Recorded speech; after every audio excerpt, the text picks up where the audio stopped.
Hold on to your branches for The Monkeys and the Wise Bird.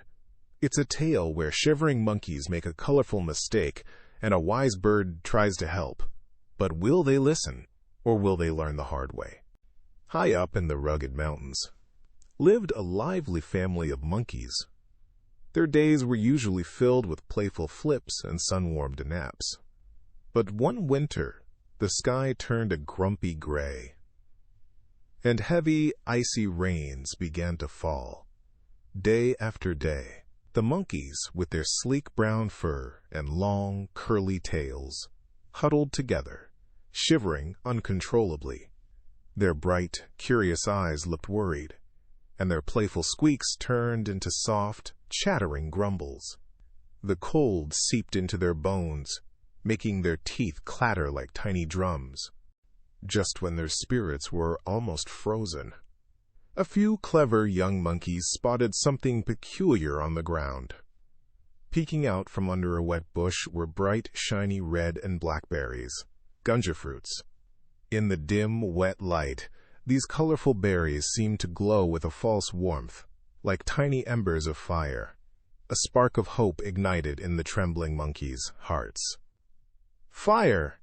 they chattered excitedly, believing they had found a way to chase away the bone-chilling cold. With eager anticipation, they gathered around the berries and began to puff air onto them, hoping to ignite a warm, dancing flame.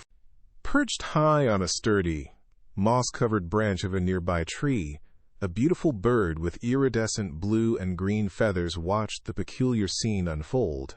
This wise creature, with its small, bright orange beak and sparkling black eyes, saw the monkeys' frantic efforts. It was about twice the size of a single monkey's head. It quickly understood their mistake.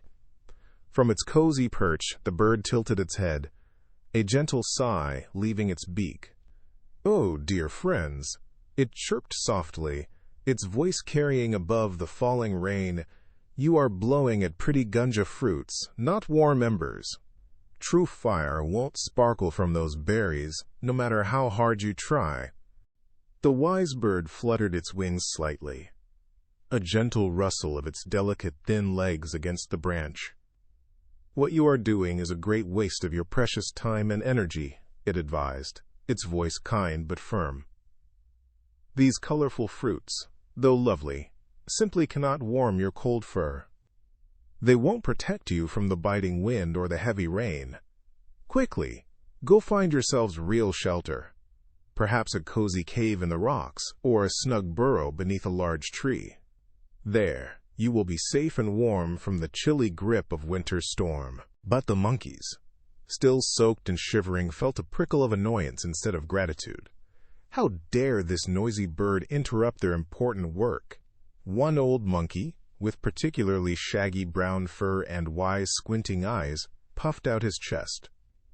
He was slightly larger than the other monkeys, about 2/3 the size of the bird.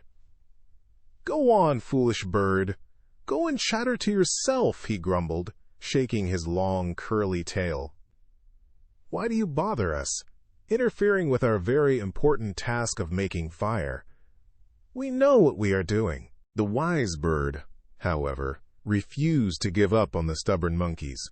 It knew how much danger they were in, facing the harsh cold.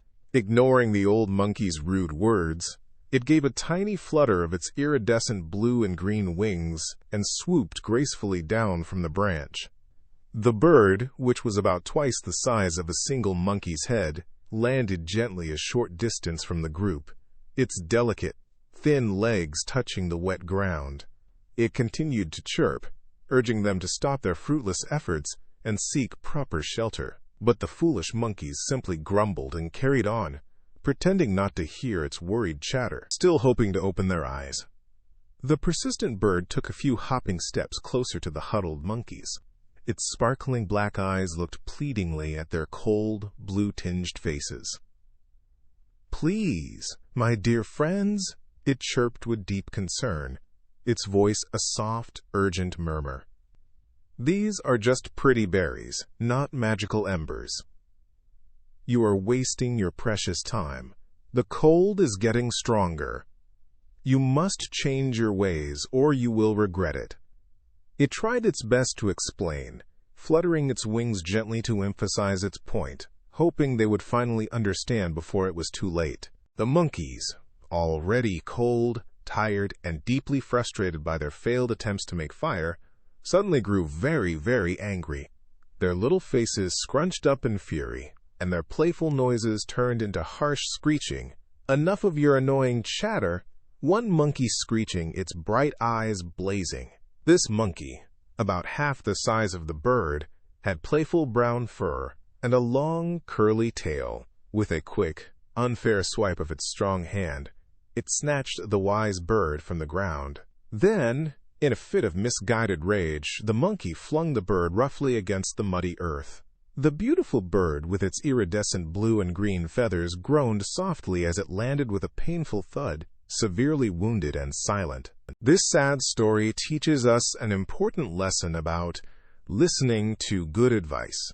Sometimes, even when we think we know best, it's wise to pay attention to those who try to help us, especially when they have more experience or can see things clearly. Rash anger and stubbornness can lead to hurting others and ourselves. Always be open to learning and accepting guidance, and remember that true wisdom helps us make better choices for everyone's well-being. Ever dreamed of being the hero? Now you get to be the star. Your adventure starts at TalesMio. Visit talesmio.com now.